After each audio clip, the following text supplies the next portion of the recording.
بسم اللہ الرحمن الرحیم۔ وفاقی بجٹ 2023-24 آج اس کا اعلان کر دیا۔ یہ وہ اسی طرح بجٹ ہے جس طرح 2018 میں 2018-19 کا نون لیگ نے بجٹ کا اعلان کر دیا تھا، کیونکہ مئی 2018 میں ان کی حکومت ختم ہو رہی تھی تو انہوں نے جو ہے اس کو اپریل میں ہی بجٹ کا اعلان کر دیا تھا، اور اس بجٹ کا اس وقت ہم نے کہا تھا کہ یہ کوئی مستقبل نہیں ہے، اور جیسے ہی الیکشن کے بعد نئی حکومت آئے گی تو وہ بجٹ ختم کر دے گی۔ اور اس بجٹ میں جو ہے نون لیگ نے کافی ایسی کوششیں کی تھی جس کی وجہ سے وہ آخری میں ان کو ووٹ بینک یا ان کو زیادہ ووٹ پڑ جائیں، لیکن عوام اتنی زیادہ بیوقوف نہیں ہے۔ عوام کو ہی پتا تھا کہ یہ ساری کی ساری لالی پاپس ہی ہیں۔ اسی طریقے کی کچھ حرکت اس سال بھی ہوئی ہے۔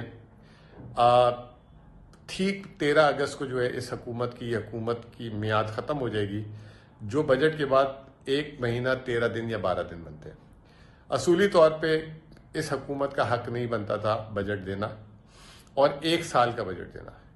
مجھے اچھی طرح یاد ہے 2018 میں سندھ حکومت نے جب یہ مئی میں وفاقی حکومت انہوں نے نون والوں نے پورا بجٹ دیا تھا، کے پی کی حکومت اور سندھ حکومت نے صرف 3 مہینے کا بجٹ دیا تھا، اور یہ موقع رکھا تھا کہ جو نئی حکومت آئے گی وہ اپنا بجٹ خود اعلان کرے۔ لیکن اتنا بڑا ظرف کہاں ہے اس حکومت کا، کیونکہ انہوں نے الیکشن میں بھی جانا ہے اور ان کی توجہ جو ہے الیکشن پہ ہی ہے۔ بہرحال آج کے جو بجٹ آیا، اگر اس بجٹ کو ایک الفاظ میں سمجھانا ہو تو اس کو میں کہوں گا انسٹاگرامبل بجٹ۔ یہ بجٹ 13 جماعتوں کی خواہشات پہ بنایا گیا، جس میں سب سے پہلے یہ کہ جو چیز دکھتی ہے وہ بکتی ہے۔ پاکستان میں لگ بھگ کتنے سارے صوبائی اور وفاقی ملازم ملا کر اور جو ججز اور یہ ساری اتھارٹیز ملا کر شاید سرکاری لوگ 1 کروڑ بھی ہوں گے نہیں ملازمت میں۔ آبادی کتنی ہے؟ 25 کروڑ کی۔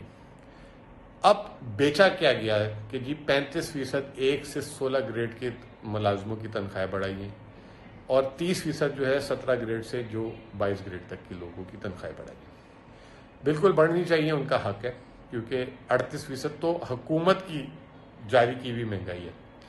عام خیال یہ ہے کہ یہ 50% سے اوپر مہنگائی ہے، بالکل ہونا چاہیے۔ لیکن عام عوام کا کیا قصور ہے؟ اس سے پہلے عام عوام سے پہلے جو لوگ غربت کی لکیر کے نیچے، ان کا کیا قصور ہے؟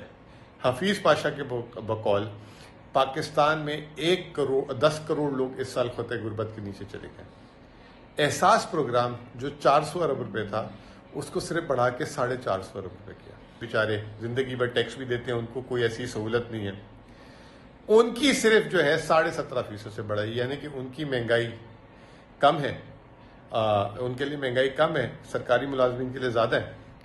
پھر اس کے بعد آپ آ جائیں کہ پاکستان کا جو اس سال کا 14,400 ارب روپے کا جو بجٹ ہے، اس میں سے 7,300 ارب روپے کی سود کی جائے گی۔ پاکستان کی تاریخ میں پہلی دفعہ ایسا ہوا ہے کہ بجٹ کا 50% جو اخراجات کے کل بجٹ کے اخراجات کا 50% صرف سود کی مد میں جائے گا۔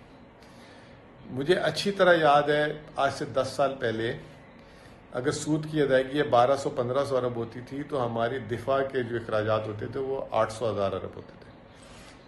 آج دفاع کے اخراجات صرف 1800 ارب روپے، اور جو سود کی ادائیگی 7,300 ارب روپے۔ یہ 1800 ارب اگر دفاع کے اخراجات دیکھے جائیں تو 6 ارب ڈالر بھی نہیں بنتے۔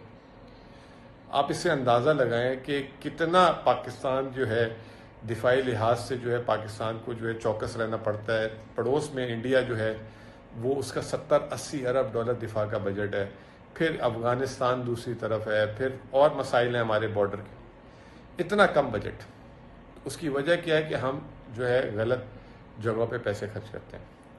اب اس سال جو ہے سب سے زیادہ رقم جائے گی صوبوں کو۔ اب ہم دیکھتے یہ ہیں کہ یہ جو ہے جب سے یہ 18ویں ترمیم ہوئی ہے، صوبے تو جو ہے جسے کہتے ہیں مالدار ہو گئے، لیکن ہمارا وفاق کنگال ہو گیا، اور وفاق اتنا کنگال ہو گیا ہے کہ اس سال حکومت اپنا جو اس کے پاس جب صوبوں کو پیسہ منتقل کر دے گا تو اتنی رقم بھی نہیں ہوگی کہ وہ سود کی ادائیگی کر سکے۔ تو یہ پورا کا پورا جو ترقیاتی اخراجات ہیں، جو ہمارا جو دفاع میں پیسے خرچ ہوں گے، جو پینشن میں پیسے دیے جائیں گے، جو تنخواہوں میں پیسے دیے جائیں گے، وہ تمام کے تمام قرض لے کے دیے جائیں گے۔ اور اس سال بھی تاریخی بجٹ جو ہے پاکستان کا جو ہے وہ آئے گا۔ تو کہنے کا مطلب یہ ہے کہ یہ جو بجٹ ہے پچھلے سال جب مفتاح اسماعیل نے دیا تھا تو وہ 30 جون سے پہلے جو ہے 2 دفعہ اس میں ریویژن ہوا تھا. ابھی بھی یہ حکومت تو چلی جائے گی 12 اگست کو. یہ ہو سکتا ہے کہ یہ بجٹ جو ہے پہلے 30 جون سے پہلے ریوائز ہو، کیونکہ آئی ایم ایف کی گائیڈ لائن کے حساب سے میرے حساب سے نہیں ہے. ویسے ہی وزیر خزانہ کہہ چکے ہیں کہ آئی ایم ایف کا پروگرام نامکمل رہے گا، اور یہ بھی کہہ دیا کہ نیا پروگرام جب نئی حکومت نومبر میں آ جائے گی تو وہ دیکھ لے گی. تو آئی ایم ایف کے حساب سے تو ہے نہیں. تو جو عبوری حکومت بھی آئے گی وہ بھی جو ہے یہ بجٹ صرف تصویروں میں رہ جائے گا. ان کے پاس وہ وسائل نہیں ہوں گے جو بجٹ میں اعلان کیے گئے خرچ کرنے کے لیے.